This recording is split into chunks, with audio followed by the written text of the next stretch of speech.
Hi and welcome to this video and welcome back to my office.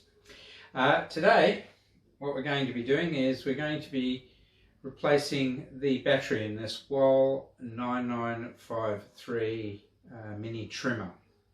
Now this is quite old and these do tend to die after time, so you can either replace them or you can try and repair them. Not something everybody would do, but we're going to do that and save having to buy a new one.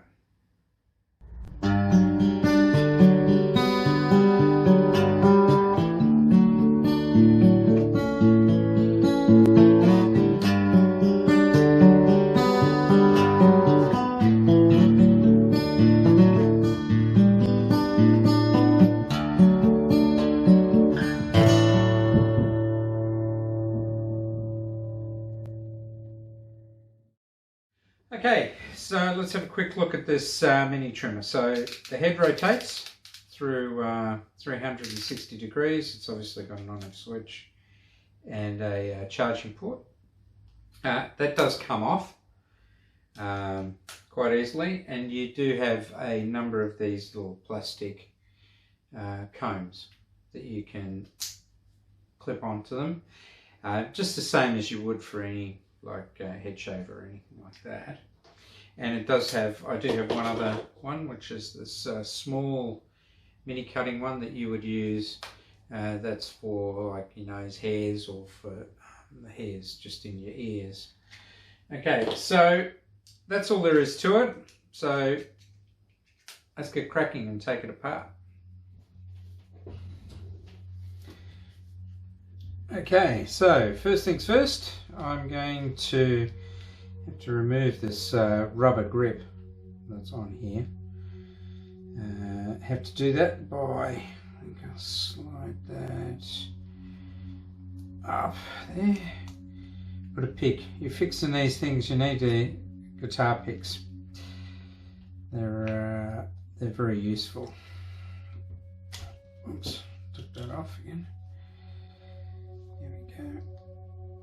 And that's just simply slid off there. And we can see now we have our 4 screws. There's a number of clips in these. So I'm just going to undo these. That's covered on some of my other videos. May not be out yet, but that's a single point posi drive, not a Phillips. It's a smaller posi drive because that is a smaller screw there. So we have 2 different types of screws. Now I'll just show you another little tool that's worth having. Right, that's one of these. You can get them from automotive stores. They're a magnetic base, so they're fantastic for putting all your screws and things in. They won't get lost.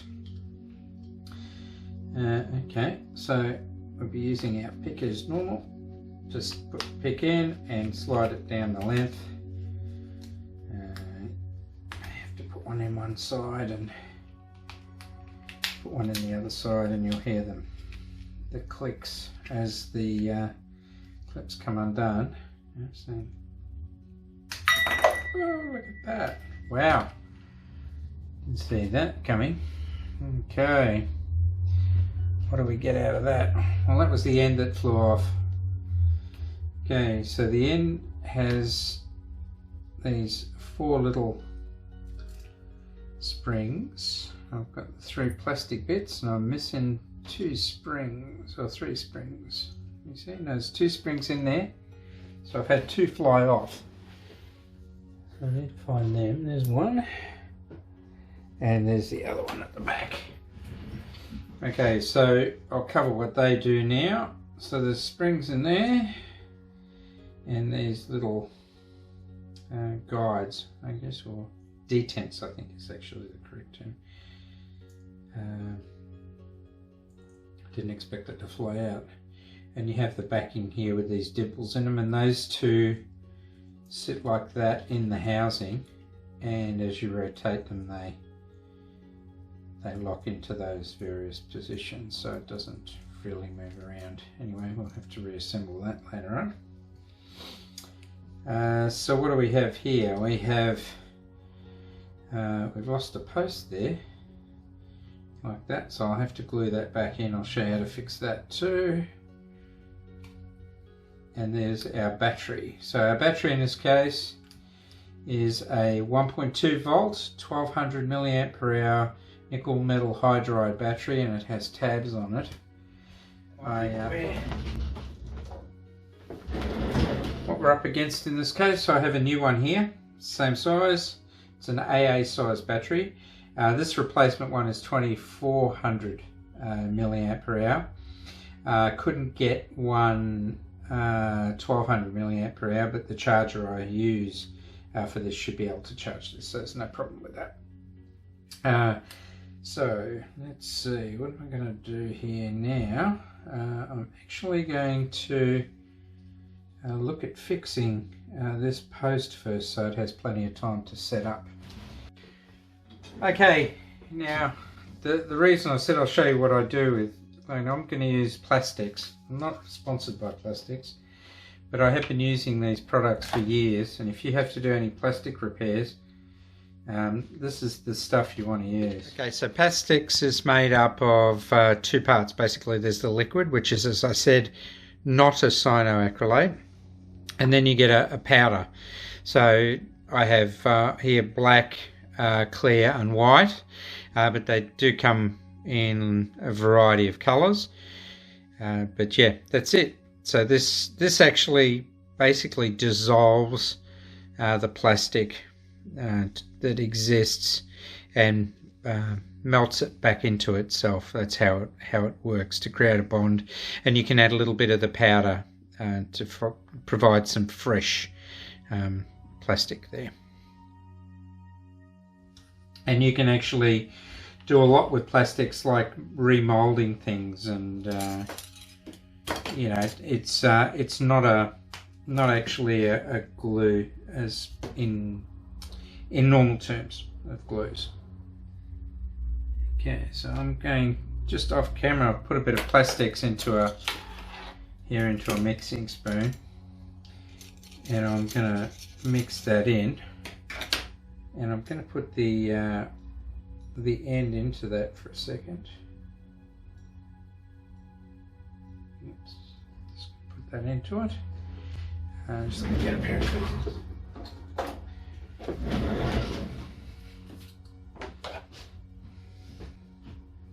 Okay, I'm trying to do this so you can see it as well. And I've got an eyedropper here with a little bit of the Plastix on it. So I'm just going to put that on there. This only works with certain kinds of plastics, of course.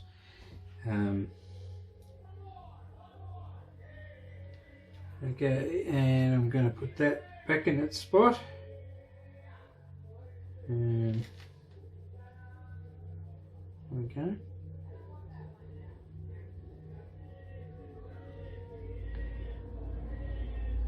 Now, what you can generally do with this, and I will do it here, just in the way of demonstration of how useful it is. In a lot of cases, things are built just to use the minimum amount of product as such. So in this particular case, that broke along that seam, so I'm just going to put just a drop there, you see, of the powder like that, and I'm going to run some liquid down it. So it's vanished now. Now I'm going to leave that for about 20 minutes, and that's now basically made a gusset in the corner here, and that'll be 10 times stronger, and that's basically going to mold it in here. That's going to make this one piece. Now I could have cut some grooves down here, and by putting new plastic into those grooves I've basically done a reinforcement there, but that should be as solid as a rock in about 10 minutes, even less than that, depending on temperature. So I'll leave that for now. It's lunchtime, so I'm going to go grab some lunch, and then when I come back after lunch we'll replace the battery here, and put it back together and see how we've done. Okay, well, we're back from lunch, and you can see that's quite stiff now. So we have to remove this battery, plus end, minus end. I'll do that with my bring this in here.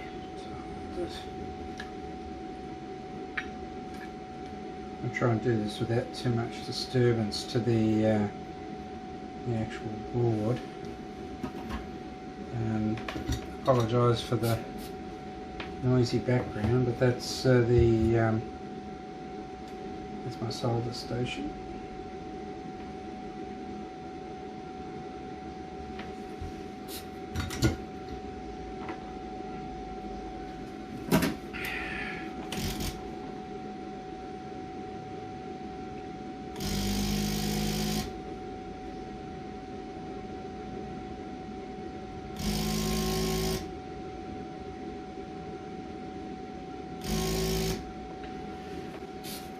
Okay.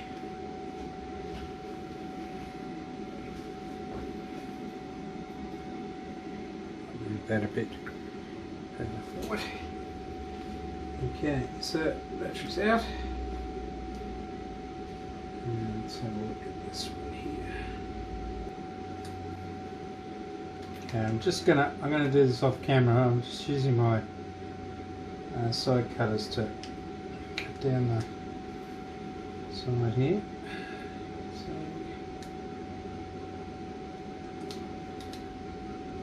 So trying to do that. The camera's going to be a bit difficult. So I'm just going to do that off camera and I'll be back.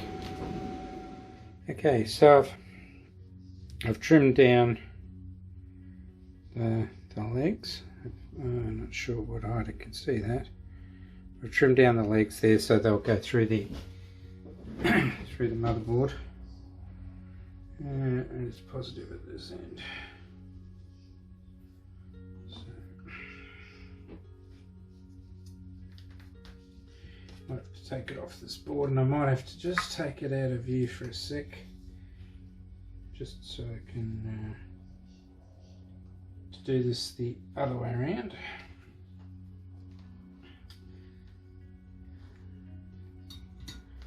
Hopefully you can see this. I know it's going to be upside down.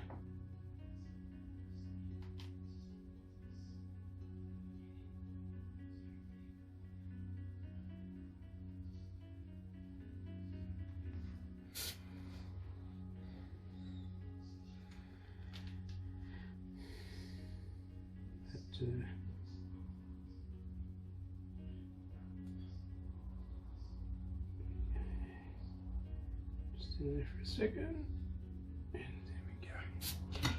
we go. Okay, so nice and soldered in.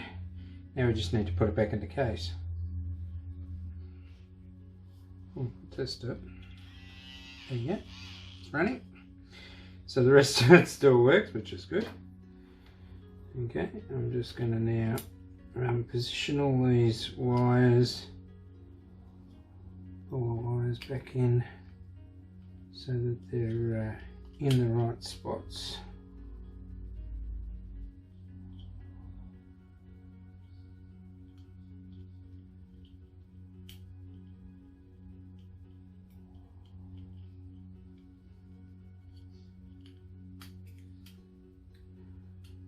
Okay, so that looks good.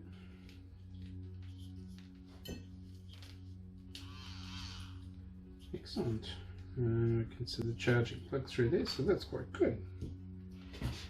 Okay, I'm going to tidy up here, make a little bit of room, and then we've got to put the case back together. Okay, so now we're going to try and put this together. So these have fallen out. So to put them back in, so it's just the spring and the detent. Pretty sure they're a detent. Anyway. Okay, now the side with that on it goes above the case, so it goes into the bottom pit. So I'm going to have to get that into the bottom bit.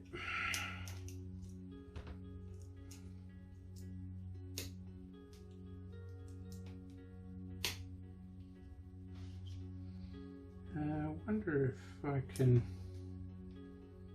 No, that won't work. Okay. So let's see if I can get this to get all of them down.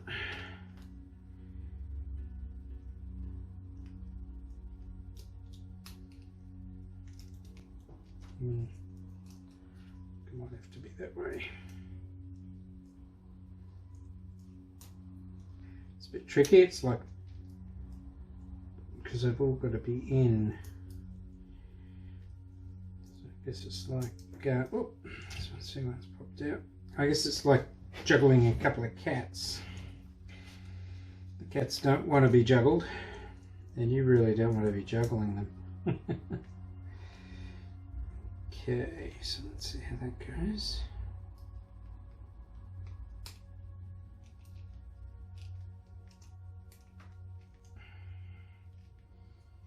Nope. Well, there we go. Well, I know it works. We must have to come at it from an angle, I'd say.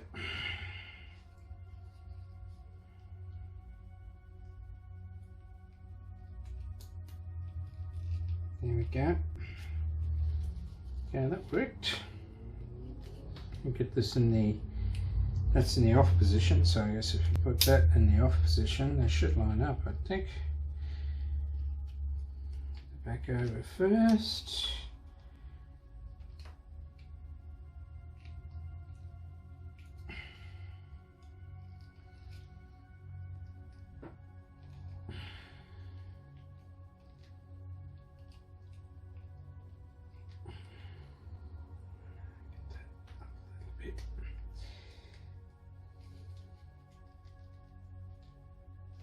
Sorry.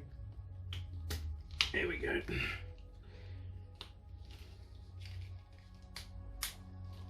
Well, that hasn't lined up right. No, that isn't right in there, so I have to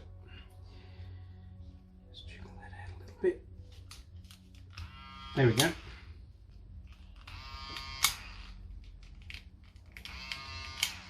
Okay. So let's get the screws into it. There's two different screw sizes. There's a smaller one at the back, obviously. The large one goes at the front. Make sure I haven't got any screws or any of the cables out at the back.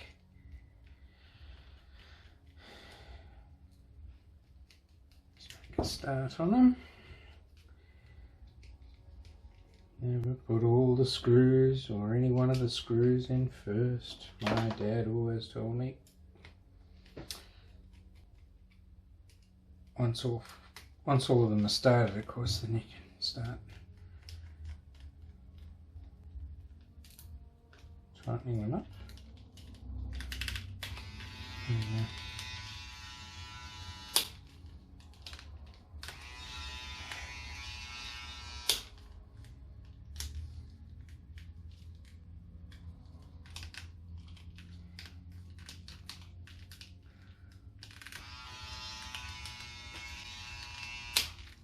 Sure it works.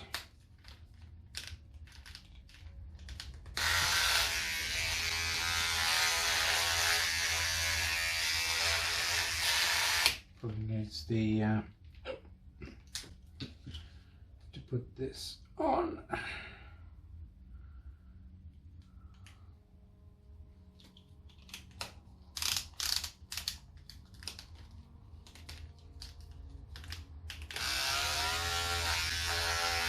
It's working again. So now I need to charge up. I just have to put the just put this back on here. Just slide that over the top there.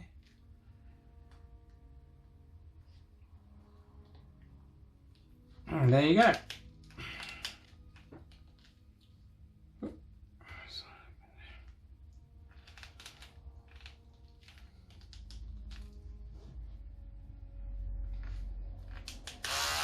There we go. We'll give this a good charge up, and we'll see how we go with it. Alright. Okay, well, as usual with these things, it's been only a matter of a second for you, but it's been hours for me. I did put it on, so the switch is worn in okay. It's quite easy now, and I've put it on charge for a few hours. So it now runs really quickly, nicely and smoothly.